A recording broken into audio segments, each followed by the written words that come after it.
네, 오늘 드디어 우리 마지막 시간입니다. 벌써 5주차가 약속한 5주차가 다 됐네요. 내일이 저희가 이제 5월 14일이죠. 5월 14일이 올해가 예수님 승천일입니다. 예수님이 승천하셨을 때 학자들은 승천을 눈으로 목격한 사람이 대략 500에서 550명으로 추정합니다. 성경에 나와 있는 인원이 500에서 55명. 근데 예루살렘에 남아서 예수님의 명령을 기다려서 기도한 사람은 120명 뿐이었습니다. 그러니까 나머지 한 380명에서 외에는 좀 이렇게 그 자리에 없었던 거죠. 예루살렘에서 기다리지 않았습니다. 약속의 성령을 받으려고. 근데 이걸 어떻게 추정할 수가 있냐면은 이제 핍박의 시대입니다. 즉 예수님 믿으면 그러니까는 출교, 그게 무슨 말이냐면 공동체에서 쫓겨난 겁니다. 그러니까 경제 생활을 못 하고요. 어떻게 보면은 이제 사람이 아닌 걸로 취급을 당하는 거죠. 그럼에도 불구하고 120명은 예수님의 명령에 따라 약속의 말씀을 붙잡고 예루살렘에서 기도합니다. 그리고 성령 강림이 열흘 후에 일어납니다. 그래서 예수님께서 머물러라고 하고 불과 오랜 시간이 아니어서 성령이 강림합니다. 우리는 그 신학적으로 성령이 강림할 때를 교회 시대라고 합니다. 교회 시대. 성령의 시대, 교회 시대 같은 말이거든요. 그래서 언제 교회가 시작됐냐라고 했을 때 그 교회의 시작을 바로 예수님이 승천하고 성령이 강림한 그 간격이 한 열흘 정도 돼요. 긴 시간이 아니었습니다. 이렇게 이런 숫자들이 모여서 한 열흘 정도 밤낮으로 기도했는데 성령이 임해버린 거죠. 그리고 나서 이제 교회 시대가 이제 펼쳐집니다. 말씀드린 여러분, 이제 우리가 알다시피 마지막 때를 대비하고 또 마지막 때를 살아가려면 이 하나님 나라의 개념이 정말 중요합니다. 어떻게 보면 긴 내용을 가지고 예수님이 천국 비유, 하나님 나라에 대한 비유를 하나하나 다 살펴봐야 되는데 사실은 그러지 못한 거에 대해서 좀 애석하지만 그래도 5주 정도의 큰 어떻게 보면 하나님 나라에 대한 개론, 그리고 큰 어떻게 보면 가닥, 큰 짐만 이렇게 한번 살펴보고 이것만으로도 정말 이 마지막 때가 우리가 어떻게 실질적으로 준비해야 되는지를 좀 가늠해보는 그런 시간이었으면 좋겠고요. 나중에 우리 시간이 되면 우리 교회 정식적인 훈련으로 정말 한 달 정도 이렇게 좀 깊게 한번 또 파봤으면 좋겠습니다. 그래서 기억하셔야 될 거는 여러분, 정말 우리가 다 믿음이 있는 것 같고 이런 상황에서 다 잘 믿는 것 같지만 사실 모릅니다. 여러분, 예수님이 죽으신 분이 살아나셨어요. 그렇죠? 그것도 엄청 대단한 겁니다. 여러분, 우리가 태어나서 죽은 사람 살아난 거 본 사람이 몇 명이나 있겠습니까? 거의 없죠. 그렇죠? 선교지에는 죽었다 살아난 사람 많이 본다고 하더라고요. 또 어떤 목사님을 봤는데 아프리카 어디 주술사는 사람을 그 자리에서 소로 만들었대요. 그래서 그것도 보고 사람들이 기절을 했다라는데 뭐 이런 일들이 과연 그런 일이 일어날까 오늘날? 근데 그런 일들이 일어난다고 합니다. 중동이나 아프리카 초자연적인 역사가 일어나지 않으면 하나님을 믿을 수 없는. 저희 형도 둘째 경영이 형도 중동에 갔다 시리아의 어떤 여자애를 눈을 뜨게 한 건데, 그러니까 치유랑 기적이랑은 다른 겁니다. 그러니까 치유는 아픈 사람을 낫게 하는 게 치유잖아요. 기적은 없던 걸 일으켜야 돼요. 그러니까 눈에 흰 자에서 검은 자를 만들었는데 그 목격자가 우리 수원 하나교회 단기 선교팀이 다 목격해 버려가지고 어떻게 이게 부인할 수가 없었고, 그렇게 해서 그 자매가 눈에 흰 자에서 검은 자를 뜬 그 자매가 자기가 꿈에서 본 사람이 있는데 그 꿈 얘기를 했는데 그 선교팀이 그 예수님이다. 너가 본 사람이. 꾸란에 나와 있는 선지자가 사실은 구세주고 메시아다. 선지자가 아니다. 해가지고 그 자리에서 이제 예수님을 이제 영접하는. 그래서 시리아 내전이 그 후에 터져가지고 원래 잠들어 있던 교회들이 이제 일어나는. 우리가 봤을 때는 굉장히 마지막 때가 어렵고 힘든 거라고 보지만 사실은 교회가 깨어나서 일어나는 이 전 지구적인 일들이 이제 펼쳐지는 거죠. 근데 지구 반대편인 우리나라는 그러면 어떤 상황이냐? 여러분, 되게 우리나라는 지금 유례 없이 기독교 역사상 유례 없이 평온하게 예수님 믿는 때를 살고 있습니다. 특별한 때예요.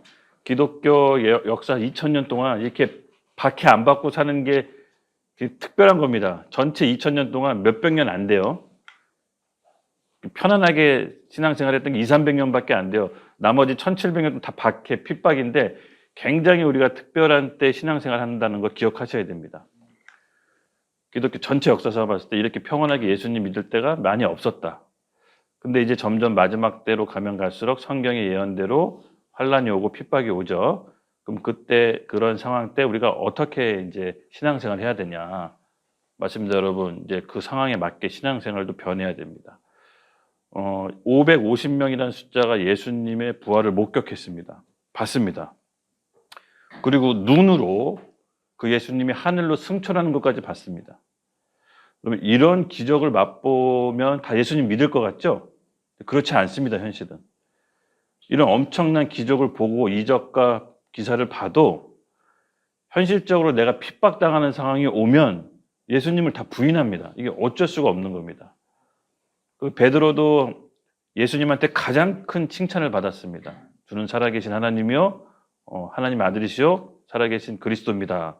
이 엄청난 고백을 하고도 예수님이 체포당할 때 예수님을 매몰차게 3번 부인합니다. 아주 마지막에 주님을 저주까지 하죠. 이게 뭐냐면 사람이 그렇습니다. 본성입니다. 믿음이 진짜 있는 것 같처럼 보이지만 믿음이 없는 겁니다. 사실 우리도 지금 이렇게 앞에 얘기하고 있는 나도, 이 얘기를 듣고 있는 여러분도 믿음이 있는 것으로 스스로 착각할 수도 있는데 이 핍박 상황이 오면 여실히 우리의 믿음의 상태가 드러납니다. 근데 그런 상황이 올 수가 있다라는 거죠. 마지막 때는 예수님이 그런 상황이 온다고 합니다.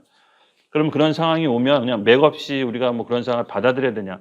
그게 아니라 예수님께서는 천국 비유, 마지막 때 천국이 올 텐데, 심판이 올 텐데 어떻게 뭘 준비해야 되는지 그 말씀 가운데 다 이제 말씀해 놓으셨습니다. 그래서 오늘 우리가 함께 나눌 이 킹덤 오브가 마지막 시간에도 그런 열처녀 비유, 또 달란트 비유, 그리고 백보자 심판, 이런 예수님의 그 비유가 사실은 마지막 때 심판 임할 때 우리가 어떻게 신앙생활을 해야 되는지 이렇게 가이드해 놓은 겁니다.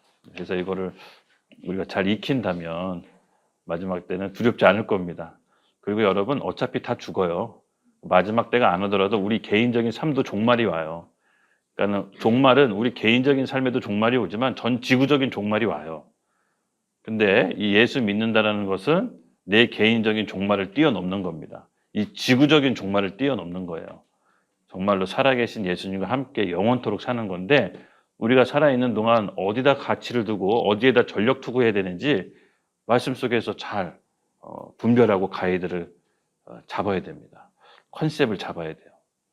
이 마태복음이나 혹은 이 요한계시록으로 이단들이, 특히 요새는 이단이 아닌데도 잘못 오용하고 해석해서 유튜브에 너무 남발해가지고 내가 이거 한번 바로 잡아야겠다 이런 마음이 좀 있어요. 왜냐하면 이 아직 성취되지 않은 부분 예언에 대해서는 함부로 단정져서 얘기하면 안 되는데 많은 거짓 교사들이 유튜브에서 마치 이런 게 이런 상징이라고 단정져서 얘기하는 사람들이 한두 명이 아니에요. 특히 이제 젊은 사람들, 그거 보고 제가 좀 깜짝깜짝 놀랐는데 마지막 때는 이루어지지 않은 예언에 대해서는 우리가 단정져서 얘기하시면 안 됩니다. 그걸 두려움을 주고 거기에 대해서 뭔가 자기만 아는 비밀처럼 확증을 주고, 이단들이 다 그래요. 하나님의 계시가 나한테만 풀어졌다. 나만 알았다. 그래서 이걸 듣는 우리는 특별하다. 이렇게 이제 사람을 낚으죠. 두려움과 이제 이렇게 두려움의 영을 줘서. 근데 그런 게 아닙니다, 여러분.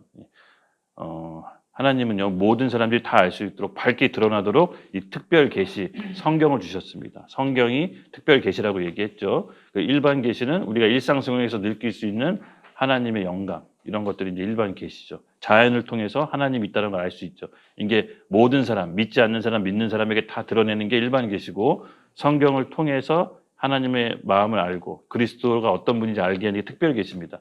특별 계시라고 해서 다르게 얘기하면 그건 좀 이상한 거죠. 그래서 우리가 이 마지막 때에 대한 올바른 신앙을 잘 가져야 됩니다. 얼마 전에 몇 년 전이죠. 어떤 분이 저한테 그런 얘기 했어요. 어떤 영상을 봤나 봐요. 어떤 젊은 목회자분의 영상을 보고 전도사님, 이 사람이 이렇게 얘기를 하는데 우리도 뭐 해외에서 곧 뭐 어디 가서 좀 말은 해야 되는 거 아니야? 전쟁이 곧 일어난대요. 막 이러더라고요. 그래서 그러니까 이게 신앙에, 신학에 또 혹은 성경에 기반이 없으면 그렇게 이제 두려움에 사로잡혀 넘어간다라는 거죠. 꽤 많이 또 헌금을 했더라고. 그래서 이런 게 굉장히 좀 비일비재합니다. 그래서 이게 생각보다 우리 주변에 일상생활에 많이 있습니다. 이단들이 항상 그렇습니다. 뭔가 본인만 아는 비밀을 풀어줘서 너랑 나랑 공유했다. 그러면 넌 나한테 이렇게 해라. 내가 더 많은 비밀을 알려주겠다. 근데 이게 그 신학의 기반이 없으면 이렇게 넘어가요. 왜냐하면 비슷한 얘기, 그럴듯한 얘기를 껴맞추거든요. 그래서 이런 것들을 그런 얘기를 듣거나 누가 너한테만 알려준 비밀이야 했을 때는 여러분 공유하셔야 됩니다. 비밀은 서로 비밀을 간직할 때 힘을 발휘하지만 비밀을 드러내면 힘이 약화됩니다. 그래서 그런 것들을 공유하고 잘 모르겠으면 저한테 한번 알려주시고요. 제가 뭐 이렇게 감별해 드릴게요. 그래도 나름대로 또 제가 또 강의를 하잖아요. 대학에서. 그래서 나름대로 그래도 제가 여러분보다 조금 더 알 수 있다라고 봅니다. 분별할 수 있다고 봅니다. 그래서 그런 거 있으면 고민하지 마시고 나눠주시고 마지막 때 건강한 신앙으로 이 자리를 잡읍시다. 마지막 때는 두려운 게 아닙니다. 교회의 승리입니다. 그 승리 가운데 확신 가운데 우리가 신앙생활하는 거지 두려움에 사로잡혀서 뭘 갖다 바치고 어디 도망가고 뭘 마련하고 어디에 투자해서 내 자산을 좀 불리고 이런 게 아니에요. 마지막 때는 레디컬하게 가지고 있는 전부 다 하나님께 드려야 될 때고 내 나머지 있는 두 드랩돈을 드리는 그 과부처럼 레디컬하게 신앙을 드리면서 살아야지 뭘 마련해 놓고 어디에다가 뭐 비축해 놓고 이런 게 아니라는 거. 네, 그래서 보물을 하늘에다 쌓아 놓으라 했죠. 땅에서는 다 좀과 도둑이 먹는다고 예수님께 말씀하신 것처럼 뭘 대비해서 뭘 투자한다.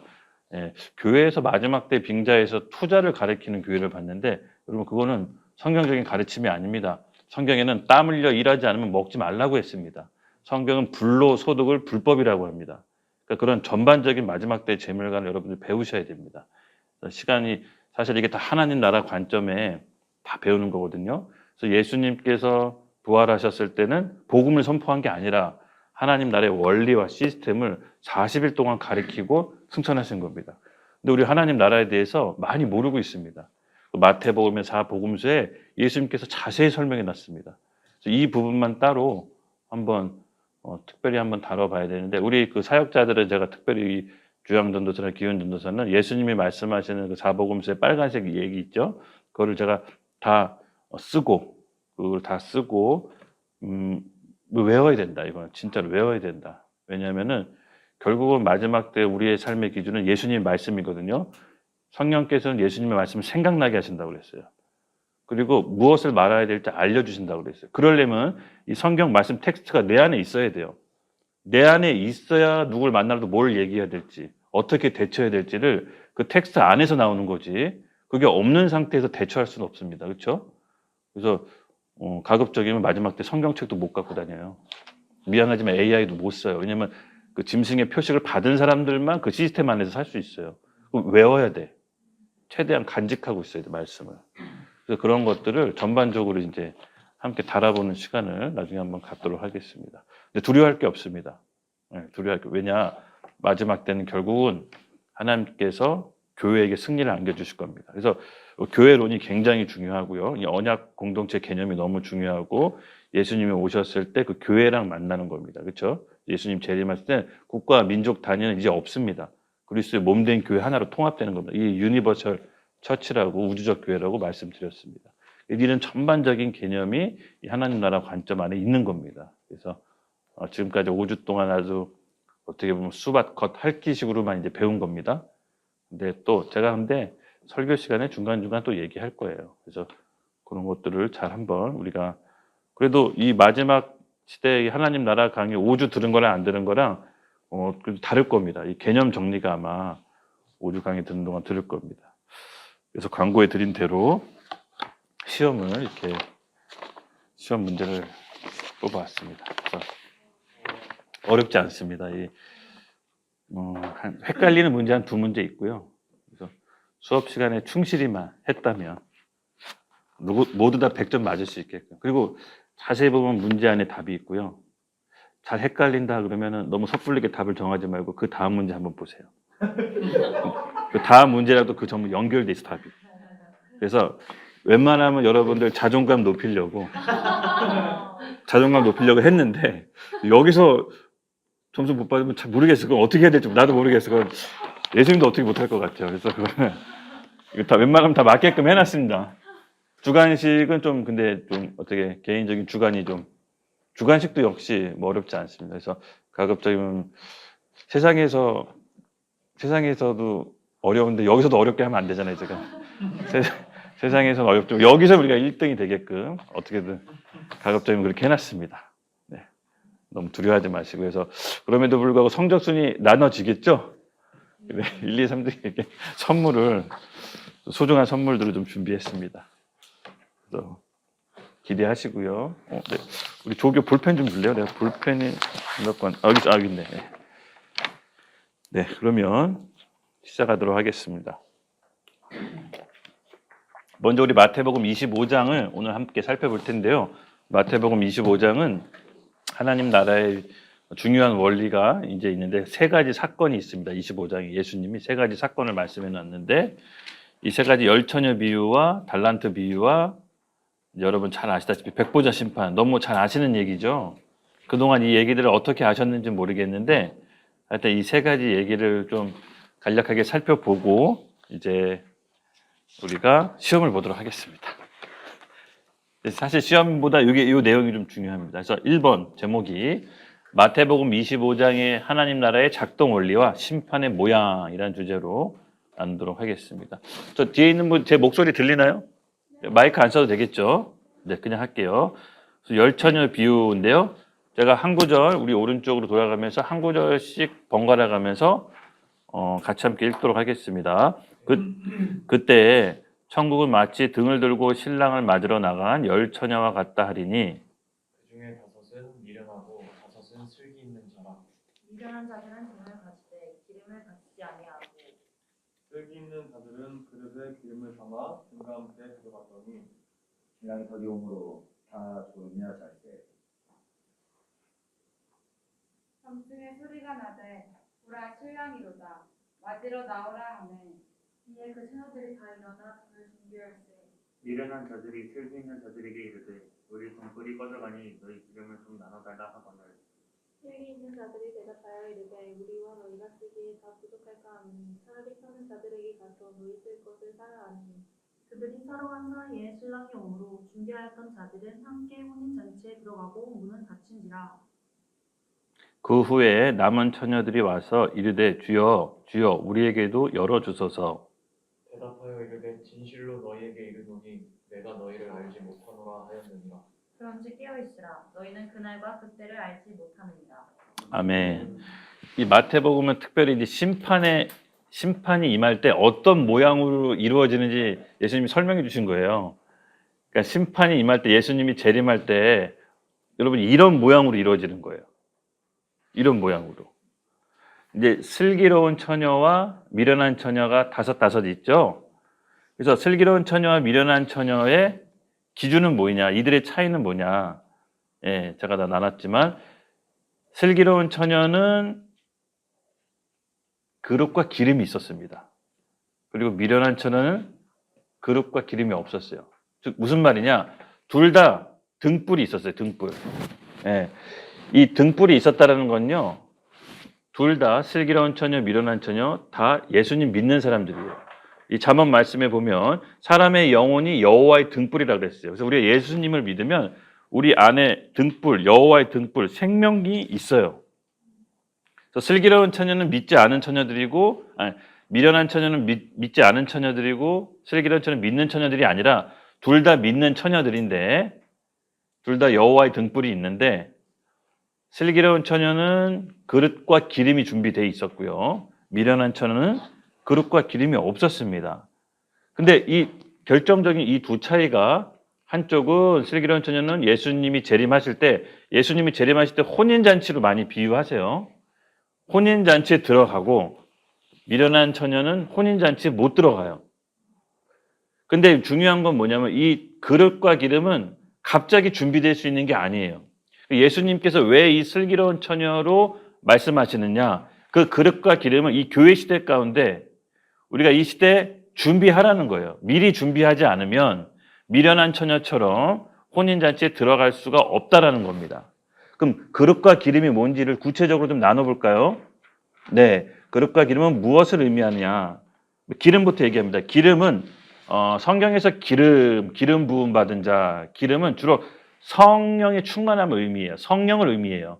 근데 여기 마지막 때 기름은요, 요엘 선지자가 얘기했던 마지막 우리 육체 가운데 비 오듯 부어지는 늦은 비 성령을 얘기해요.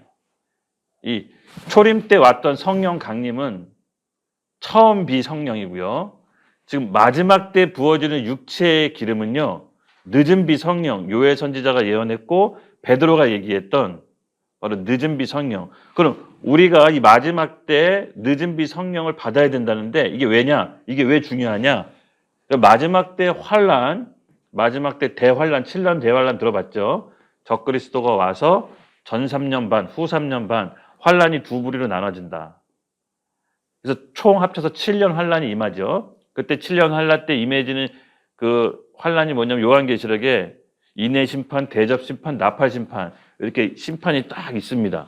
순서대로 진행돼요. 이게 7년 환란 때 모두 다 이루어지는데 그 7년 환란을 견딜 수 있는 부류가 뭐다? 이 늦은 비 성령을 받은 사람들이에요. 그래서 그냥 그 환란을 통과하라고 내버려둔 게 아니라 무슨 아주 그냥 훨훨 달궈진 기름에 치킨 튀기듯 우리를 그냥 치킨 넣듯 기름에 넣는 게 아니라 기름에 견딜 수 있도록 튀김 옷을 뭐야 이 적절한 표현인지 모르겠어요. 하여튼 튀김 옷을 입어줘서 기름에 견딜 수 있게 해주시는 거예요. 그래서 환란은 믿는 자, 믿지 않는 자 다 통과하지만 늦은 비 성령을 받은 사람은 이 마지막 7년 대환란을 넉넉히 통과하는 거예요. 그러니까 우리 의지를 통과할 수 있을 정도가 아니에요. 비유가 적절한 것 같아요. 이 마치 닭고기가 펄펄 끓는 그림이 튀겨지듯 그 정도 고통이라고 보면 돼. 그러니까 내가 예수님을 부인하고 싶지 않다고 해서 부인할 수 있는 게 아닌 거예요. 우리 의지로 할 수 있는 게 아니에요. 육신을 입고 있는 이상 우리 의지로 다 배도한다고 보면 돼. 99%. 근데 100%라고 말 못해. 왜냐하면 예외가 있기 때문에 항상 남는 자들이 있다고 얘기하기 때문에. 근데 대부분 예수님을 배도한다고 보면 돼. 그런데 누가 이 환란을 넉넉히 이기느냐? 이 늦은 비 성령, 이 성령을 받은 마지막 때 성령을 받은 사람이 환란을 통과합니다. 그리고 혼인잔치에 들어가죠. 이것을 이제 성경에서 요한 이긴 자라고 해요. 이긴 자. 이긴 자에는 또 세 부류로 나누는데요. 순교자, 예, 신앙을 지키기 위해 순교한 자, 그리고 순생자, 그러니까 죽진 않았지만 순교할 각오로 살아남은 자, 그리고 흰옷 입은 무리. 이렇게 요한계시록이 표현해요. 이 세 부류가 이긴 자인데 이 이긴 자들이 예수님이 오실 때 세 고을, 다섯 고을, 열 고을 주님과 함께 다스려요. 예. 그래서 우리에게 필요한 게 뭐다? 기름. 근데 이 기름이 온다 하더라도 그 기름을 담아낼 수 있는 그릇이 준비돼야 돼. 그래서 이 마지막 때 슬기로운 다섯 처녀는 평상시 교회 시대 때 그릇과 기름을 준비했어요. 갑자기 준비할 수 있는 게 아니야. 근데 이 미련한 처녀는 똑같이 주님 믿고 똑같이 교회 생활하고 똑같이 예배드리고 다 했는데 이 그릇과 기름을 준비 안 했어요. 그래서 이 교회 몸된 교회 안에서 신앙생활이 어떻게 자라나는지가 중요해요. 왜? 이 그릇은 공동체 안에서 준비돼요. 그래서 이 교회 선택도 너무 중요하지만 교회에서 가르치는 것도 굉장히 중요해요. 마지막 때는 마지막 때 걸맞는 메시지를 해야 돼. 예. 평온할 때는 평온할 때 물론 우리 은혜와 하나님의 자비의 말씀도 필요하지만 마지막 때 마지막 때 말씀이 필요해요. 우리 군대 갔던 형제들 있죠? 5분 대기조 해봤죠, 그렇죠? 5분 대기조. 5분 대기조가 뭐냐면요. 자매분들 잘 모르시니까 잠깐 설명. 5분 대기조가 뭐냐면요. 어떤 유사시 전쟁이 발발하면 5분 동안 사람을 죽일 수 있을 정도로 최적의 준비를 해야 돼. 5분 만에 나가서 바로 전쟁할 수 있을 정도로 준비해. 그래서 5분 대기조는 잘 때 워커를 안 벗어요. 군복 다 입고 자 그냥. 왜냐면 5분 안에 살상을 해야 되니까. 뭐 이렇게 그럴 시간이 없어. 뭐 이렇게 멋부릴 시간이 없어요. 그래서 군복 입고 워커 신고 방탄조끼 입고 헬멧 쓰고 자. 어떤 사람들은 그냥 너무 귀찮다고. 그래서 빵빠레가 빠바방 불리면 모든 장비를 갖고 바로 전투에 나갈 수 있도록 5분 안에 준비 끝. 그 마지막 때는 이와 같아요. 군사들이. 그러니까 우리가 마지막 때 걸맞는 메시지는 마지막 때 늦은 비 성령을 받을 수 있는 영적인 최상태를 유지해야 됩니다. 근데 마지막 때 됐는데 막 어떤 군인 5분 빵빠레 5분 대기 좀 울렸는데 막 워커 닦고 그런 사람들 군대에서 고문관이래. 고문관이 뭐냐 분위기 파악 못하고 자기 할 일 딴짓하는 사람들. 5분 대기조 빵빠레 울렸는데 막 건빵을 막 여기다 막 챙기고 막 군화 닦고 있고 막 이래요. 막 멋부려요. 참 답답하죠. 그게 뭐냐? 지금 이 시대 파악을 못 하고 있는 거야. 그것처럼 우리가 이 기름 그리고 그릇 이거는 갑자기 준비될 수 있는 게 아닙니다. 하나님이 교회 안에서 교회 공동체를 통해서 이걸 준비시킵니다. 그래서 때로는 교회 성도들끼리 너무 마음에 안 들고 너무 부딪히는 사람들이 생길까요? 안 생길까요? 생겨요. 근데 그걸 피하는 게 아니에요. 왜냐하면 그걸 통해서 내가 깎이는 거예요. 어떤 사람은 그게 싫다고 해서 교회를 막 옮겨 다녀요. 그럼 신앙이 안 자라요. 신앙이 자라는 거는 그냥 예배 드리고 기도 안 드린다고 자라는 게 아니라요. 아픈 만큼 깨진 만큼 자라나는 거예요. 예수님이 우리 그리스도의 몸된 돌로 건축하기 위해서는 건축될 돌처럼 네모 반듯하게 만들어져야 돼. 그냥 이런 돌무더기로는 건축할 수 없어요. 그렇죠? 건물을 세울 수 없습니다. 그럼 이렇게 네모 반듯한 돌 벽다구로 어떻게 만드냐? 서로 부딪히고 깎여야 돼요. 정금과 같이 치고 내려쳐서 네모 반듯하게 만들어서 서로 건축된 돌로 연결할 수 있도록. 그게 바로 그리스도의 몸된 교회가 건축되는 방법이에요. 그 셀에서, 사람 관계에서. 그래서 교회는 피상적으로 할 수가 없어요.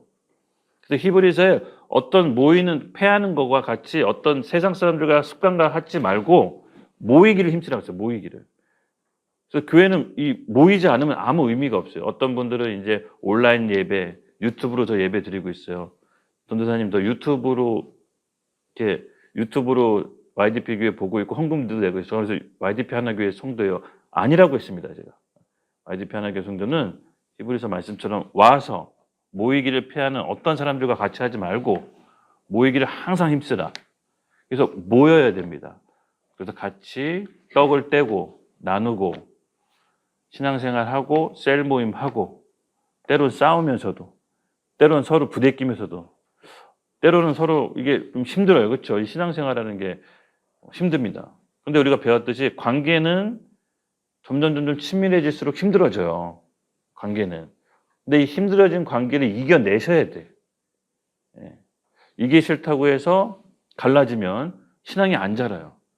그래서 교회를 막 여러 번 옮기는 사람들의 특징은 뭐냐면 본인은 되게 영적인 말을 하는데 하늘의 신령한 언어를 쓰는데 교회를 오래 있는지 아닌지 제가 그걸 봐요.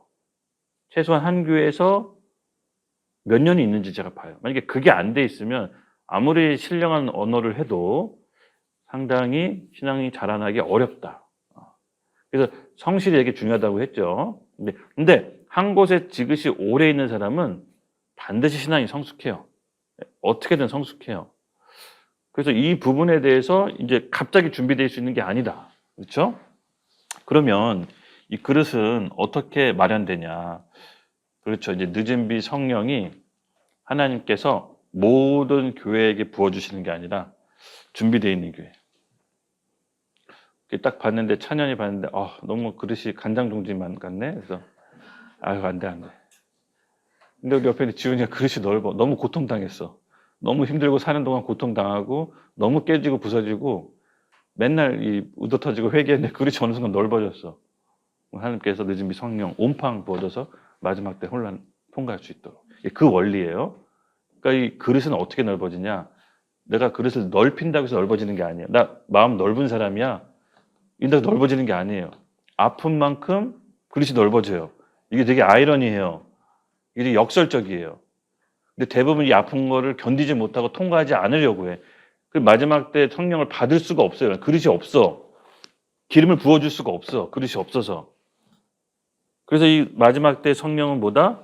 그릇에게 부어지는데 그 그릇은 우리 안에 있는 마음의 그릇입니다. 그래서 이 마음의 그릇이 어떻게 만들어지나? 그릇을 만들어지는 과정이 있어요. 우리 로마서 9장 20절에서 21절 우리 유빈이가 한번 읽어줄래요? 나를 부인하고 자기 십자가를 지고 네 인생의 운전대를 주님께 맡겨야 한다. 네, 아멘. 맞습니다. 예. 그 로마서 9장 20절에서 21절 제가 읽어 드릴게요. 이 우리 안에 그릇이 만들어지는 과정이 있는데요. 이게 참 은혜롭습니다.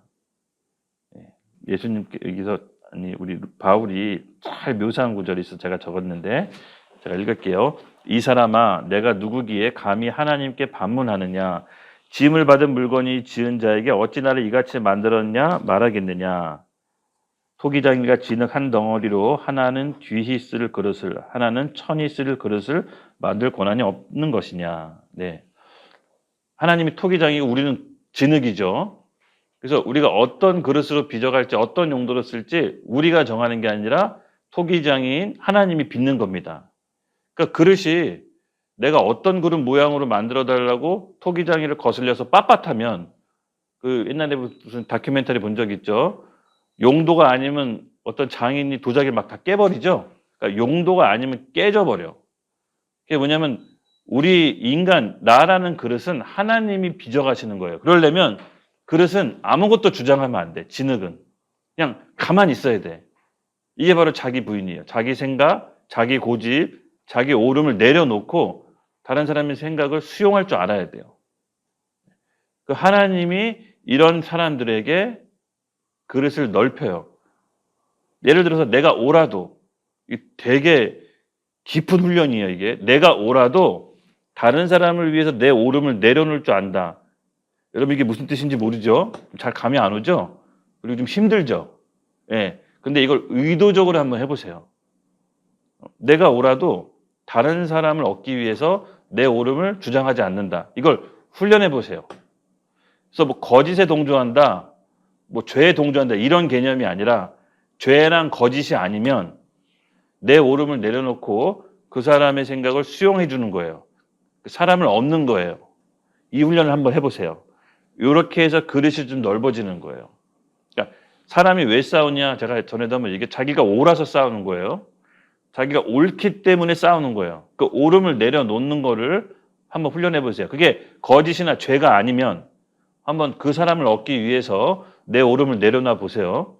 그러면 사람을 얻게 되는데 그 과정을 통해서 그릇이 넓어집니다. 근데 이게 교회 다니시는 분들이 굉장히 안 돼요. 잘. 생각보다 많이 못해요. 예.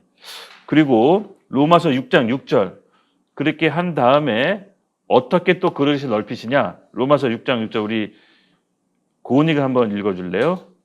예수와 함께 십자가에서 죽을 때 우리 마음의 그릇이 조금씩 만들어진다. 아멘. 이게 뭐냐면요. 예수와 함께 죽을 때 우리 그릇이 넓어지는 거예요. 우리 그릇이 만들어지는 거예요. 예수와 함께 죽는다는 게 뭘까요, 여러분? 예수와 함께 죽는다는 게.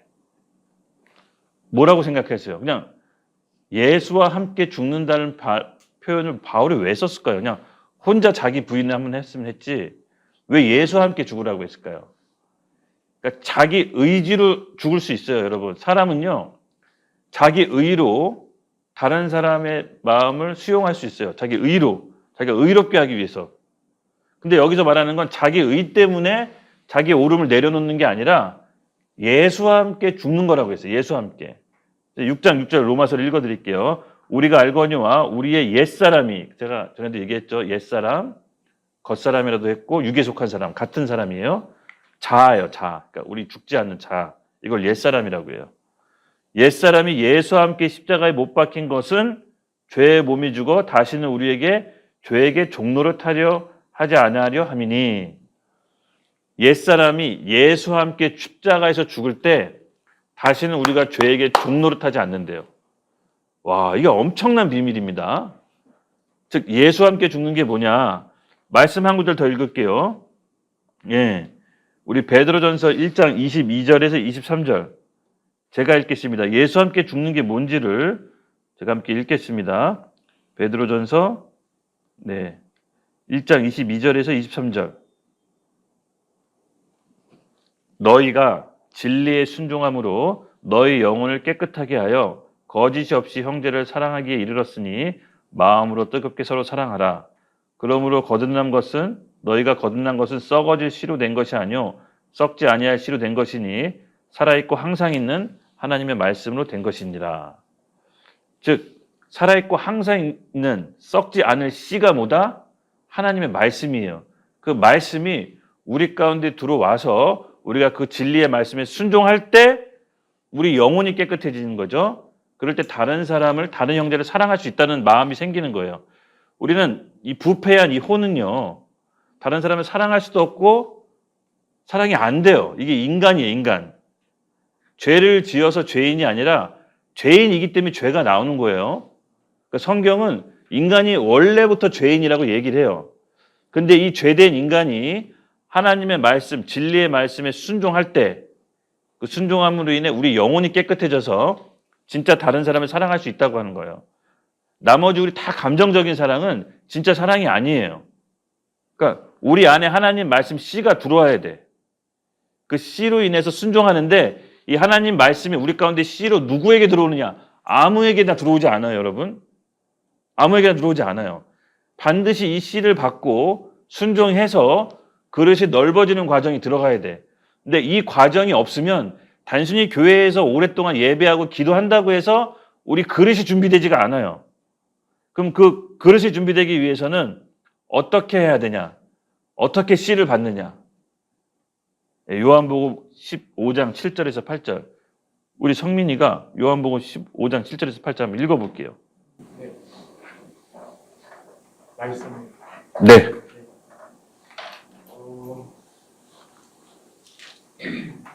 너희가 내 안에 거하고 내 말이 너희 안에 거하면 무엇이든지 원하는 대로 구하라. 그리하면 이루리라. 너희가 열매를 많이 맺으면 내 아버지께서 영광을 받으실 것이요 너희는 내 제자가 되리라. 아멘. 여러분 잘 보십시오. 말씀이란 씨가 누구한테 들어오느냐? 아무나 들어오지 않습니다. 너희가 내 안에, 내 말이 너희 안에, 너희가 내 안에. 우리가 먼저 예수님을 사랑하는 거예요. 다른 것보다 더 먼저 사랑할 때 예수님의 말씀이 우리 안에 들어온다고 했어요. 그래서 들어온 말씀에 이 하나님의 씨인 이 생명이 우리 가운데 심겨지는 게 뭐다? 그 말씀 앞에 순종하는 거다. 예. 그렇게 순종할 때 조금씩 우리 마음의 그릇이 넓혀지는 거예요. 넓혀지는 거야. 그러니까 말씀이 우리가 하고 싶은 걸 하게끔 해주나요? 아니, 대부분 말씀이 들어왔을 때는 우리가 순종이 어려운 것들이 하나님께서 말씀해 주세요.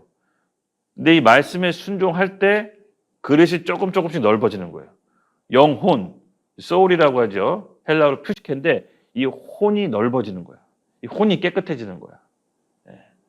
그래서 여러분 이 전반적인 과정을 신앙생활하면서 겪으셔야 돼. 그래서 말씀을 받은 적이 없고 말씀에 순종해 본 적이 없으면 당연히 여러분이 하나님을 사랑하는 게 뭔지 모르는, 이게 다 허공에 떠도는 얘기예요. 이 신약 선서의 그 서신서 대부분이 하나님 말씀에 순종하면서 벌어지는 일들인데 예배드리고 기도드리고 전도하는데 이 말씀을 받아서 순종해 본 적이 없다. 이게 되게 신앙생활 관념적이에요. 그러니까 이 훈련을 하셔야 돼. 그러니까 이걸 하게끔 하나님께 해달라고 도와달라고 기도하셔야 돼. 그러면 우리 일상생활에서 하나님이 그런 계기를 마련해 주세요. 진짜로. 그래서 나한테 왜 이런 일이 일어났지?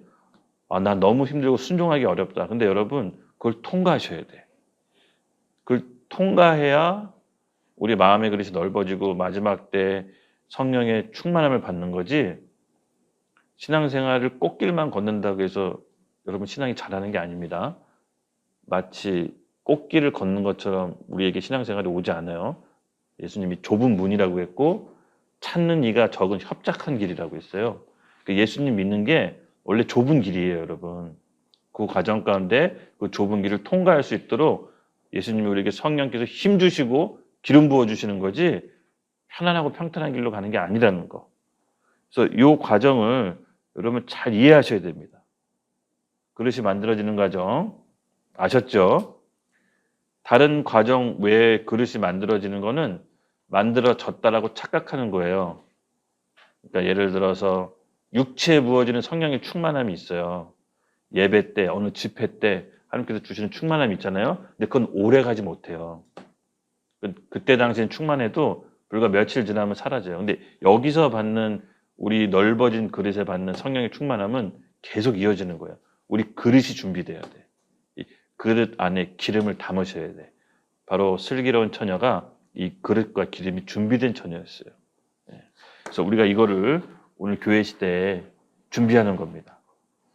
그래서 열처녀 비유는 예수님이 다시 오실 때 자신의 몸이자 신부인 교회에게 어떻게 신랑이자 교회의 머리인 주님을 맞이해야 되는지 설명해 놨습니다. 네. 그리고 두 번째가 바로 달란트 비유입니다. 달란트 비유도 같이 한번 한 구절씩 읽어보겠습니다. 또 어떤 사람이 타국에 갈 때 그 종들을 불러 자기 소유를 맡김과 같으니 각각 그 재능대로 한 사람에게는 금이 5달란트를, 한 사람에게는 2달란트를, 한 사람에게는 1달란트를 주고 떠났더니 5달란트 받은 자는 바로 가서 그곳으로 장사하여 또 5달란트 남기고 2달란트 받은 자도 그같이 하여 또 2달란트를 남겼을 한 달란트 받은 자는 가서 땅을 사고 그 주인을 전혀 감추어보더니 오랜 후에 그 종들의 주인이 돌아와 그들과 결산할세 5달란트 벌었던 자는 5달란트를 더 가지고 와서 이르되 주인이여 내게 5달란트를 주셨는데 그러셔서 내가 또 5달란트 남겼나이다. 그 주인이 이르되 잘하였도다. 착하고 충성된 종아, 내가 적은 일에 충성하였으며 내가 많은 것을 내게 맡기리니 내 주인의 즐거움에 참여할지어다 하고 2달란트 받았던 자도 와서 이르되 주인이여 내게 2달란트 주셨는데 보소서 내가 또 2달란트를 남겼나이다. 그 주인이 이르되 잘하였도다 착하고 충성된 종아 내가 적은 일에 충성하였음에 내가 많은 것을 내게 맡기리니 내 주인의 즐거움에 참여할지어다 하고 한 달란트 받았던 자는 와서 이르되 주인이여 당신이 굳은 사람이라 심지 않은 데에 거두고 해치지 않은 데서 모으는 줄 내가 알았으므로 묘하여 나가서 당신의 달란트를 땅에 감추어 두었었나이다. 보소서 당신의 것을 가지셨나이다. 그 주인이 대답하여 이르되 악하고 게으른 종아 나는 심지 않은 데서 거두고 해치지 않은 데서 모으는 줄로 내가 알았느냐. 그러면 내가 마땅히 내 돈을 추리하는 자들에게나 맡겼다가 내가 돌아와서 내 원금과 이들을 받게 하였을 것이니라 하고 그에게서 한 달란트를 빼앗아 10달란트 가진 자에게 주라. 무릇 있는 자는 받아 풍족하게 되고 없는 자는 그 있는 것까지 빼앗기리라. 이 무익한 종을 각각 어두운 데로 내쫓으라. 거기서 슬피 울며 길을 가리라 하니라. 아멘. 이 마지막 때는요, 또 이 주인이 종들에게 맡긴 달란트를 결산하는 것 같이 펼쳐진다라고 예수님이 또 말씀하십니다. 그래서 여기 오늘 이제 두 가지 관점이 있는데요. 달란트 비유는 천국이 어떻게 다스리는지, 그 천국의 다스리는 원리와 법이 나타나 있고, 또 하나는 마지막 때 우리가 또 어떤 마음으로 준비해야 되는지 그런 원리가 담겨져 있습니다. 그래서 마지막 때에 지난주 우리 기억나시죠? 마태복음 5장에 산상수훈 헌법, 천국의 헌법 배웠죠. 8가지 복이 이제 천국의 헌법이고 기둥이라고 있다면 마태복음 25장은 그 헌법이 있으면 밑에 하위법들이 있잖아요. 그렇죠? 그 하위법들처럼 천국이 어떤 원리로 돌아가는지, 운영되는지 그 원리를 설명한 거예요. 그래서 이 천국은요, 그냥 아름답고 행복한 게 아니라 그 천국이 운영되는 원리가 있다라는 거예요. 그 원리대로 이 땅에 살아가고 적용할 때 우리도 천국과 같은 삶을 누리는 것이지 천국은 막연하게 아름답고 평등한 사회가 아니라는 겁니다. 그래서 여기에 나타나 있는 마태복음 25장의 달란트 비유에 천국이 어떻게 운영되는지 예를 들어서 이제 설명해 놓은 거예요. 그렇죠? 첫 번째, 여기서 어떻게 운영되는지 살펴보겠습니다. 천국은 B 보죠. B. 천국은 그 사람 능력에 맞게 공평하게 대우한다. 예, 여기 보면은 5달란트 가질 수 있는 사람에겐 5달란트 주고 3달란트 가질 수 있는 사람에겐 3달란트 두고 2달란트 줄 수 있는 사람에겐 2달란트 주고, 그러니까 그 사람의 능력에 맞게 하나님께서 달란트를 주시고 그 달란트를 그냥 갖게 하느냐, 그게 아니라 달란트를 많이 가진 사람은 그만큼 이 땅에서 이루어야 될 사명이 있다라는 겁니다. 사명이 있다라는 거예요. 그래서 여러분, 우리가 하나님 안에서 다 달란트가 있어요. 이 세상에는 사람을 판단하는 기준이 세상이 정해놓은 뭐 학벌이나 재능이나 뭐 학력이나 돈이나 재산 뭐 이런 걸로 세상 사람들이 우리를 차등해서 관리하지만 하나님 나라는 그 개념이 아닙니다. 그러니까 우리 안에서 우리만 할 수 있는 독특한 달란트를 주셨는데 그 달란트를 썩히는 사람이 혼나는 거예요. 혼나는 거예요. 그래서 여러분 우리 모두 달란트가 있다라는 거 여러분 잊으시면 안 됩니다. 예. 그래서 이 세상의 교육 시스템, 세상의 공교육에 너무 쫓아가지 말고요. 그냥 세상 공교육. 근데 여러분 다 뭐 이렇게 이제 공교육 안 받죠, 다. 예. 그럼 앞으로 여러분 자식들은 공교육 굳이 하려고 애쓰지 마십시오. 저도 이제 우리 하나 보면 이제 좀 있으면은 학교 그만 다니게 하려고. 학교 그만 다니기 위해서 그냥 이렇게 직접 가르치든지 하려고 제가 지금 계획 짜고 있는데, 왜 그러냐면요. 이 세상의 서열 기준대로 하면은 하나는 상처받아요. 그래서 얘는 얘 나름대로의 달란트와 하나님 안에서의 재능을 펼칠 수 있도록 이렇게 열어줘야지 그 세상 기준에 의해서 서열 나누지면요. 사람들이 자기 재능이 뭔지도 발견하기도 전에 그냥 굉장히 힘들어집니다. 맞습니다, 여러분. 이 천국은요, 우리에게 달란트를 주셨고, 그 달란트는 되게 우리 능력에 맞게 공평하게 주세요. 누구는 진짜는 공평해요. 예. 진짜 공평하세요. 예. 우리 그 송명희 시인의 공평하신 하나님 찬양 아세요? 송명희 시인 아시죠? 뇌성마비. 송명희 시인이 뇌성마비라 이게 되게 하나님 앞에 원망을 많이 했어요. 근데 그분이 쓴 노래 중에 공평하신 하나님. 나 보이진 않지만 세상 사람들이 볼 수 없는 걸 보고, 나 들리지 않지만 세상 사람들이 들을 수 없는 하나님의 음성을 듣고, 하여튼 뭐 그런 가사예요. 그러니까 하나님은 굉장히 공평하시다. 그러니까 우리가 세상 사람들 눈에 봤을 때 비교의식, 높고 낮음은 이 세상 사람들이 정해준 룰이지, 하나님 안에서는 높고 낮음이 없이 각자 우리에게 주신 달란트가 있는데, 그 송명희 시인은 굉장한 위대한 시인이자 위대한 문학 작품을 많이 남겼어요.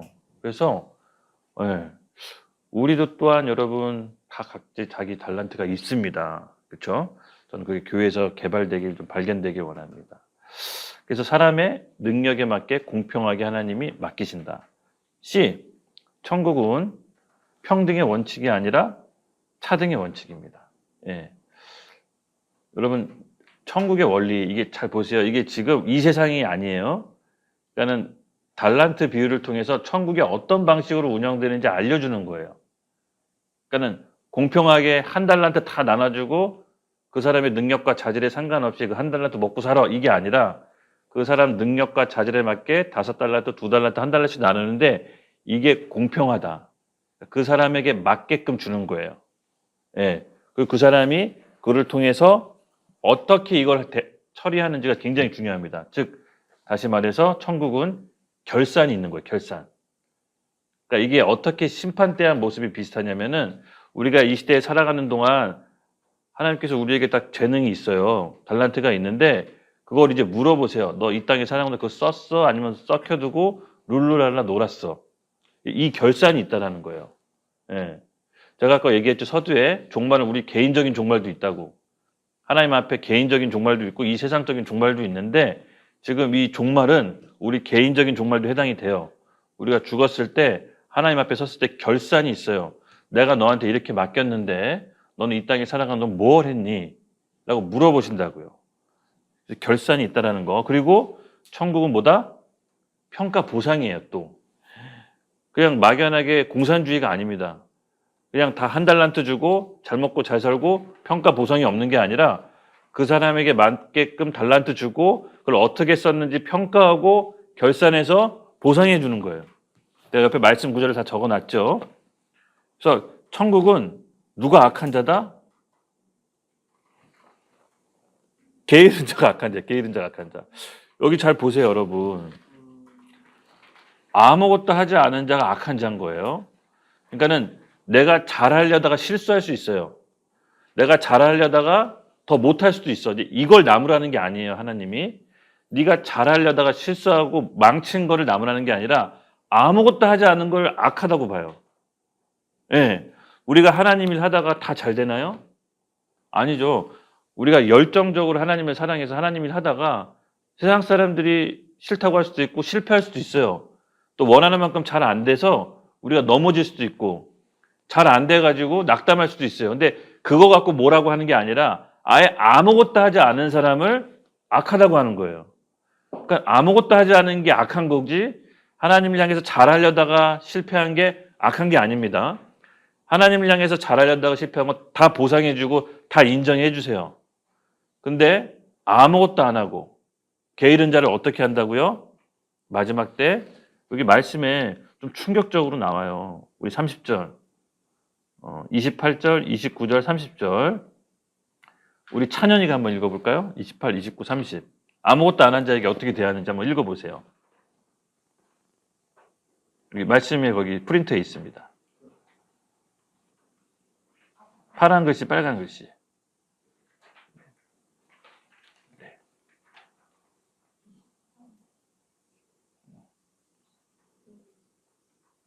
그에게서 한 달란트를 빼앗아 10달란트 가진 자에게 주라. 무릇 있는 자는 받아 풍족하게 되고 없는 자는 그 있는 것까지 빼앗기리라. 이 무익한 종을 바깥 어두운 데로 내쫓으라. 거기서 슬피 울며 이를 갈리라 합니다.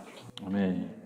그러니까 주인이 왔을 때 결산을 하는데 우리 각 사람마다 달란트를 줬는데 그 달란트에 대해서 아무것도 하지 않거나 시간 낭비하거나 허비한 사람을 있는 것마저 빼앗아 어떻게 한다고죠? 정말 매정하게 10달란트 있는 사람한테 몰아준대요. 그리고 있는 것마저 없어서 슬피 울며 이를 간다. 이게 마지막 때 우리 인생을 결산하는 예수님의 모습이에요. 그래서 우리가 여러분 받은 게 다 있으세요. 아무것도 안 쓰는 게 악한 거예요. 가만히 있는 게.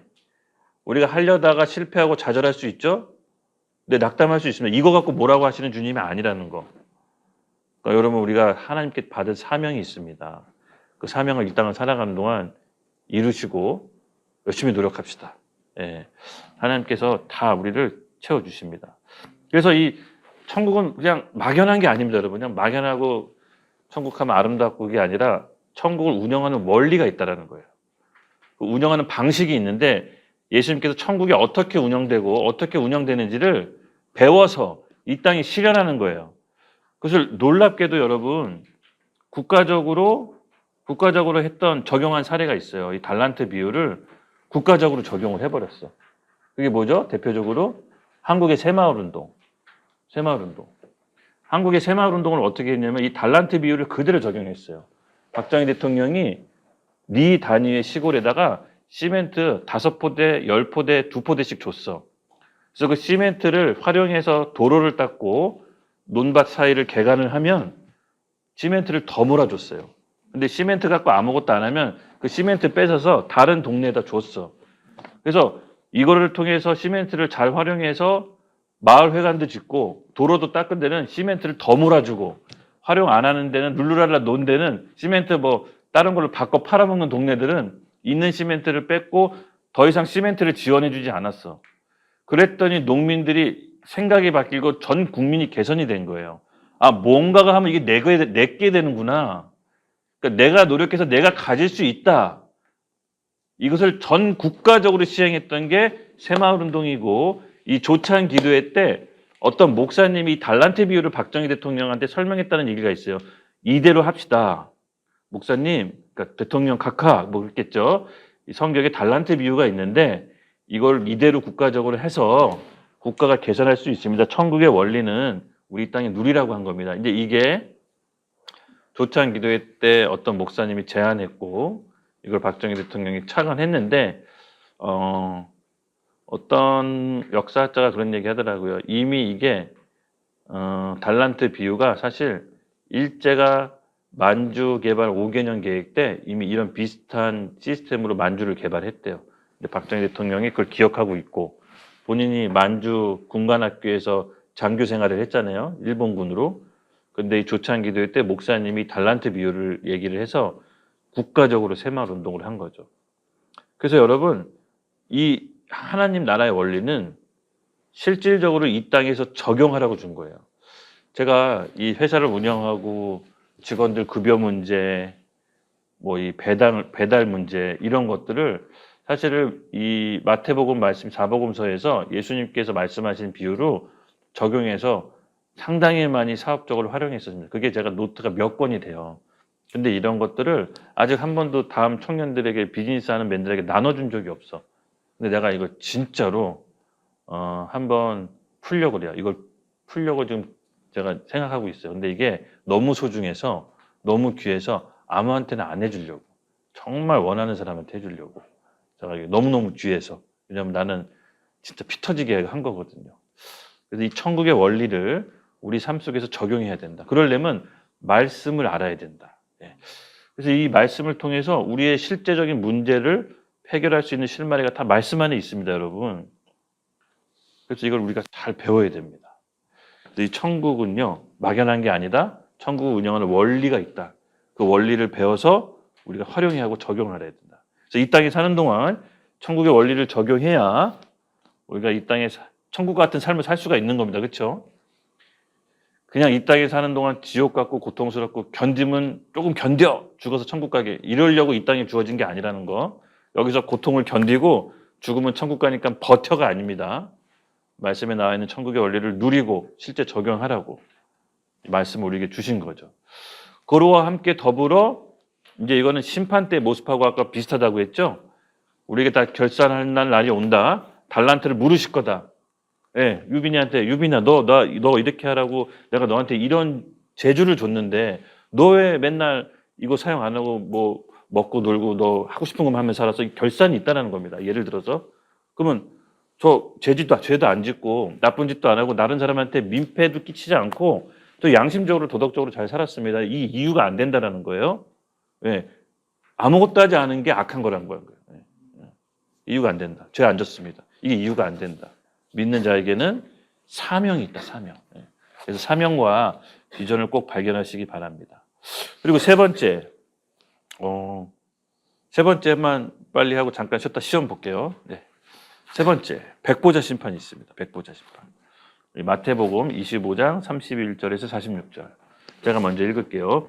인자가 자기 영광으로 모든 천사와 함께 올 때 자기 영광의 보좌에 앉으리니. 네. 모든 민족을 그 앞에 모으고 각각 구분하기를 목자가 양과 염소를 구분하는 것 같이 하여 양은 오른편에 염소는 왼편에 두리라. 그때 임금이 그 오른편에 있는 자들에게 이르시되 내 아버지께 복 받을 자들이여 나와 하늘로부터 너희를 위하여 예비된 나라를 상속받으리라. 내가 줄 때 너희가 먹을 것도 없고 목마를 때 마시게 하고 작은 애 되었을 때 영접하였고 헐벗었을 때 옷을 입혔고 병들었을 때 돌보았고 목에 갇혔을 때 와서 보았느니라. 이에 의인들이 대답하여 이르되 주여 우리가 어느 때에 주께서 줄이신 것을 보고 음식을 대접하였으며 목마르신 것을 보고 마시게 하였나이까. 어느 때에 나그네 되신 것을 보고 영접하였으며 헐 벗으신 것을 보고 인문하였나이까. 어느 때에 만드신 것이나 우리가 진신 것을 보고 가서 배웠나이까 하니 임금이 대답하여 이르시되 내가 진실로 너희에게 이르노니 너희가 여기 내 형제 중에 지극히 작은 자 하나에게 한 것이 곧 내게 한 것이니라 하시고 또 왼편에 있는 자들에게 이르시되 저주를 받은 자들아 나를 떠나 마귀와 그 사자들을 위하여 예비된 영원한 불에 들어가라. 내가 줄일 때 너희가 먹을 것을 주지 아니하였고 목마를 때 마시게 하지 아니하였고 나그네 되었을 때 영접하지 아니하였고 헐벗었을 때에 옷 입히지 아니하였고 병들었을 때와 옥에 갇혔을 때 돌보지 아니하였느니라 하시니 그들도 대답하여 이르되 주여 우리가 어느 때에 주께서 들으신 것이나 목마르신 것이나 나그네 되신 것이나 헐벗으신 것이나 병드신 것이나 옥에 갇히신 것을 보고 분명하지 아니하더이니까. 이에 임금이 대답하였으되 내가 진실 너희에게 이르노니 이 지극히 작은 자 하나에게 하지 아니한 것이 곧 내게 하지 아니한 것이라 하시니 그들은 영벌에 의인들은 영생에 들어가리라 하시니라. 아멘. 네. 이제 백보자 심판은요. 이제 처음에 우리가 봤던 열처녀 있죠. 열처녀 비유. 그게 이제 예수님이 재림 때 초림이 아니라 재림 때 그 다음에 펼쳐지는 게 천년 왕국이고요. 그리고 지금 보여진 백보자 심판은 천년 왕국이 끝나고 최후 심판. 이제 죽은 자 산 자 다 일어나서 새 예루살렘 하나님 나라가 임할 때 그때 벌어지는 최후 심판이에요. 예. 그 시간표. 제가 이거 타임라인을 표로 그려놓은 거 제가 줬었나요, 여러분? 줬었어요? 표로 그려놓은 거. 그래프로. 그거 한번 참조해 보세요. 적그리스도가 먼저 교회의 배도가 그러니까 미혹이 있고 교회의 배도가 있고 적그리스도가 출현하고 7년 환란이 끝나고 예수님의 재림이 있고 천년왕국 끝나고 백보자 심판 그리고 새하늘과 새 땅인 하나님 나라 요 시간표 한번 준 적 있죠? 그래서 그거 한번 보시고 지금 백보자 심판은 그 천년왕국이 끝나고 이제 최후 심판 이때 잠깐 이제 천년 동안 무적행에 갇혔던 사단이 풀려나서 하나님이 최후 심판해요. 사단하고 사단을 쫓아다녔던 졸개들, 그 통치자들, 권세자들, 그 부역했던 세상 왕들 다 한꺼번에 이제 일망타진하는 그런 그림입니다. 그래서 어떻게 하나님 나라의 기준으로 심판하는지를 보여주는 거예요. 그러니까 어떤 기준으로 심판하는지가 여기 지금 나와 있는 겁니다. 살펴볼게요. 심판의 준비 작업입니다. 먼저 마태복음 25장 32절은 심판하기 위해서 준비 작업해요. 즉 개별적으로 일일이 심판하는 게 아니라 민족 단위 큰 공동체로 시작해서 점진적으로 심판해요. 그러니까 일단은 민족 단위로 크게 여기 보면 25장 32절에 뭐라고 나와 있죠? 네. 인자가 자기 영광으로 모든 천사와 함께 올 때에 자기 영광의 보좌에 앉으리니 모든 민족을 그 앞에 모으고 각각 구분하기를 목자와 양과 염소를 구분한 것 같이 하여 목자가 양과 염소를 구분하잖아요. 목자가 왜 양과 염소를 구분하는지 저도 모르지만은 그 중동에 사시는 분들이 하는 얘기가 양하고 염소랑 같이 두면 서로 죽인대요. 그래서 목자가 양하고 염소를 일단 구분해서 울타리를 같이 갈라친대요. 그래서 양의 습성하고 염소의 습성이 완전 다르대요. 그래서 습성 자체가 다르기 때문에 구별한다고 하더라고요. 그때 이제 목자가 양과 염소를 구별해서 나누듯이 먼저는 우리 영혼들을 민족 단위로 쓰게 한 다음에 이제 그리스도의 몸으로 그리스도의 교회를 통합했는데 통합되기 전에 어떻게 하냐면은 양과 염소 가르듯이 갈라요. 예수 믿는 사람, 믿지 않는 사람. 딱 그 두 부리로 딱 갈라요. 그러니까 교회에 속해 있냐, 속하지 않았냐, 이제 이렇게 가르는 거예요. 그래서 왕과 염소를 재편한다는 게 다시 예수 믿는 사람, 믿지 않는 사람을 가르는 거예요. 그래서 소속에 따라 심판이 갈라져요. 그러니까 어디에 소속되어 있는지가 중요해요, 여러분. 그러니까 예수님을 잘 믿는다고 해도 내 소속이 잘못되어 있으면 심판 받는 거예요.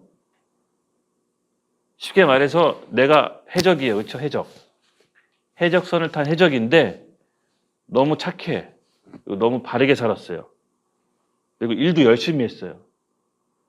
근데 이 사람이 소속을 안 바꾸면 그냥 해적 선장을 도왔을 뿐이야. 착해도 더 문제야. 열심히 살아도 더 문제야. 해적 선장을 더 도왔어요. 이 사람이 해야 될 게 뭐냐면 열심히 살고 착하게 사는 게 문제가 아니라 소속을 바꿔야 돼. 그러니까 해적선에 나와야 돼. 그렇죠? 마찬가지예요. 우리가 열심히 살고 착하게 살았다는 게 문제가 아니라 예수 믿는 소속으로 와야 돼. 그걸 옮겨와야 됩니다. 그래서 심판의 기준이 여러분 여기끼 달려있다는 겁니다. 그래서 첫 번째가 뭐다? 우리가 어느 편에서 있느냐, 어느 소속에 있느냐, 다시 하나님이 해쳐 모여 하신다는 거예요. 그 다음에 해쳐 모이게 한 다음에 어떻게 하냐, 여러분? 이게 이제 굉장히 논란이 많은 구절입니다. 이게 학자들 사이에서도 굉장히 논란이 많은데, 해쳐 모여서 예수님 믿는다고 하더라도 이게 다 심판을 모면할 수 있는 게 아니에요. 뭐냐? 지극히 작은 자에게 어떻게 대하는지가 예수님이 또 심판의 기준으로 삼아요. 그럼 보면은 여기 뭐라고 나 있죠? 누가 영세에 들어가고 하나님 나라에 들어가냐? 여기 보면은 예, 창세로부터 위하여 예비된 날에 상속받이라. 아니 우리가 뭘 어떻게 했길래 오른편에 있는 우리 양이 예비되어 있던 하나님 나라에 들어가서 복을 받습니까? 그랬더니 내가 줄일 때 너희가 먹을 걸 줬다. 그리고 내가 목마를 때 너희가 마실 걸 줬고, 내가 나그네 되었을 때 날 영접했고, 내가 헐벗었을 때 옷을 입혔고, 병들었을 때 날 돌보았다. 그리고 내가 옥에 갇혀 있을 때 와서 나를 보았다. 그래서 의인들이 제가 주님께 언제 그랬습니까? 제가 주님께 그렇게 한 적이 없습니다라고 했더니 예수님께서 놀라운 대답을 합니다. 뭐라고 했죠? 지극히 작은 자에게 한 것이 곧 나한테 한 거다. 이게 굉장히 놀라운 말입니다. 그렇죠? 네, 그러니까 지극히 작은 자를 예수님하고 동일시해요. 동일시해요. 연약한 자, 작은 자. 우리가 봤을 때 볼품 없는 자. 예수님이 동일시해요. 그러니까 예수 믿는 사람들이 지극히 작은 자를 어떻게 대하는지가 예수님한테는 좋은 판단 기준이세요. 네. 그래서 여러분, 우리가 잘 오해하지 말아야 될 게, 그러니까 여기 지금 보면은 반대편에 서 있는 사람들 보면요. 이제 우리가 또 이제 막 예수님께도 항변해요. 지옥불에 들어간다. 그랬더니 왜 그러냐 그랬더니 네가 날 안 돌봤다. 내가 줄이고 목마를 때 네가 날 쳐다보지도 않고 날 대접하지도 않고 영접하지도 않았다. 그래서 예수님께서 매몰차게 이제 거절하죠. 근데 어떻게 거절하냐? 영벌. 의인들에 들어가는 모임에 들어가지 못한다. 이렇게 이제 얘기를 하죠. 그 원인이 뭐냐? 지극히 작은 자에게 한 게 곧 나한테 하지 않은 거다라고 합니다. 근데 이 지극히 작은 자가 누구냐는 학자들마다 얘기가 전부 다 달라요. 어떤 사람은 마지막 때 유대인이라고 해요. 유대인. 그러니까 어떤 학자들은 이 지극히 작은 자는 유대인이다. 유대인을 어떻게 대하는지에 따라서 우리가 최후의 심판이 갈라진다. 근데 제가 보는 관점은 뭐 그게 맞았다 틀렸다 제가 판단할 수 없어요. 왜냐면 이건 앞으로 펼쳐질 일이기 때문에 단정져서 얘기할 수는 없어요. 근데 예수님께서 자기가 동일시했을 때 한 가지 우리에게 기준을 주셨어요. 기준. 예. 예수님이 나의 형제고 자매고 부모라고 얘기했던 때가 있어요. 예수님이 제자들 가르쳤을 때 제자들 중에 한 명이 보소서 바깥에 예수님의 어머니와 형제들이 왔나이다 그랬더니 예수님이 뭐라 그랬냐면 누가 내 형제고 자매냐 아버지 뜻대로 해야 내 부모고 형제고 자매다라고 해요. 그러니까 친족 관계가 아니라 예수님 믿고 아버지 뜻대로 하는 자들은 예수님 안에서 새로운 동족인 거예요. 새 언약 아래 새로운 공동체라고 하고 그것을 교회라고 얘기를 해요. 새 언약 아래 모인 교회 공동체라고. 그래서 그들이 예수님이 말한 형제고 자매고 믿는 자라고 얘기해요. 믿는 자. 그래서 마태복음 40절에 또 이렇게 얘기 나와 있어요. 예. 마태복음 40절에 뭐라고 얘기 나와 있냐면은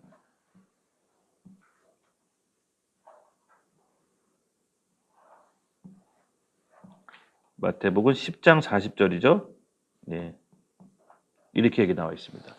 너희를 영접하는 자는 나를 영접하는 것이요 나를 영접하는 자는 나를 보내신 이를 영접하는 것이라. 이게 10장에 무슨 내용이냐면요. 예수님이 12제자를 이제 보내면서 전도를 시켜요. 전도. 그래서 뭐 전대나 뭐 이렇게 신발이나 이렇게 두고 둘씩 짝지어서 이제 보내는 거죠. 전도를. 그랬을 때 그 너희를 영접하지 않은 사람은 신발에 먼지 떨고 나오라 그래요. 그때 쓰는 게 영접인데 뭐냐? 예수님이 제자들을 가리켜서 너희를 영접하지 않은 자는 나를 영접하지 않은 거다. 그러니까는 여기서 말하는 지극히 작은 자는 추론해 본데 추론해 볼 수가 없어요. 예수님을 믿는 사람들과 그의 제자들을 지극히 작은 자, 마지막 때 예수 믿는 사람들이 핍박과 환난 당한다고 그랬죠. 지금 마지막 때 지금 심판이기 때문에 예수 믿는 우리들을 가리켜 지극히 작은 자라고 이제 어떻게 보면은 학자들이 많이 얘기해요. 또 한 학자들이 부르는 유대인이라고 얘기하고. 그래서 이게 당면하지 않은 문제이기 때문에 이게 맞다라고 뭐다라고 얘기할 수는 없지만 예수님의 말씀을 추론해 보면 마태복음 25장, 마태복음 10장 이렇게 예수님께서 그의 친족 누이보다 예수 믿는 아버지 뜻대로 하는 사람이 내 가족이라고 이렇게 예수님의 말씀을 추론해 보면 결국은 지극히 작은 자는 마지막 때보다 예수 믿는 자들, 예수 믿고 핍박당하는 자를 어떻게 대접하고 대우하느냐라고 해석하는 게 조금 더 타당하고 또 어떤 그 학자들은 그 윤리학 관점으로 실제로 가난한 자들, 실제로 이 땅에 소외받고 가난한 자들을 지극히 작은 자라고 얘기하는 사람들도 있어요. 그래서 그 사람들을 돌봐야 된다. 근데 이것도 아예 틀렸다고 볼 수가 없어요. 왜? 선한 사마리안 얘기했을 때 그 선한 사마리안이 길거리에 강도 맞아서 쓰러졌는데 바리새파 사두개인 다 지나갔는데 그 유대인들이 2등 시민이라고 여겼던 사마리아인이 그 강도 맞은 자를 도와줘요. 그래서 하나님 앞에 누가 영생을 얻을 자냐고 해요. 그러니까 이게 아예 우리가 봤을 때 진짜로 소외받은 자, 약한 자도 지극히 작은 자에 포함될 수도 있고 마지막 때 예수 믿는 우리가 지극히 작은 자에 포함될 수도 있고 또 유대인이 지극히 작은 자로 포함될 수도 있는데 확실하게 단언해서 얘기하기가 어렵지만 어쨌든 저는 다 염두에 두고 있어요. 사실은 이 세 개가 다 염두에 두고 있어요. 마지막 때 우리 유대인이 예수님을 믿어야지만 이게 예수님이 오시잖아요. 그렇죠? 그리고 우리도 이제 예수 믿는 거 이유만으로 환난을 받아요.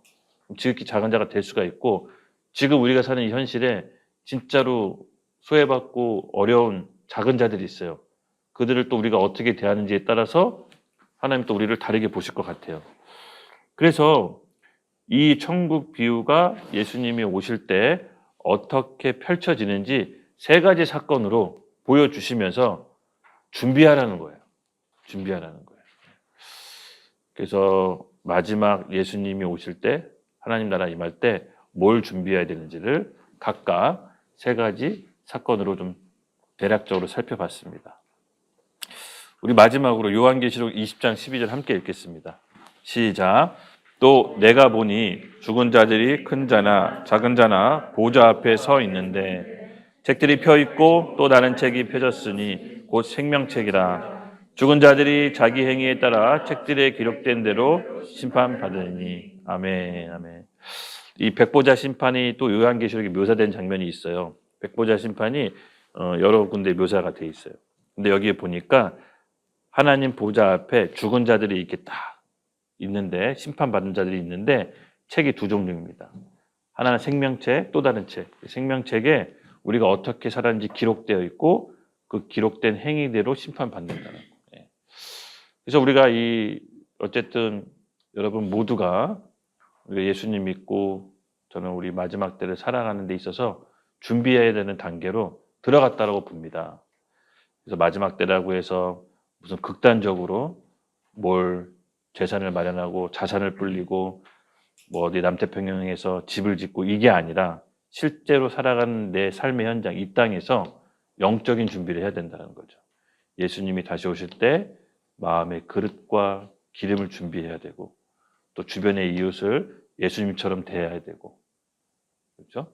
또 이 땅에 사는 동안 천국 원리를 배워서 그 천국 원리대로 삶에 적용해야 되는 그런 전반적인 삶의 과정이 주님 다시 오기 위해 준비하는 것이지 어떤 뭐 우리가 피난처나 도피성을 만들어서 도망가는 게 아니라는 거. 그렇죠? 여기까지 이제 대략적으로 정리를 했습니다. 잠깐 그래도 한 10분 쉬고 30분에 시험을 볼까요?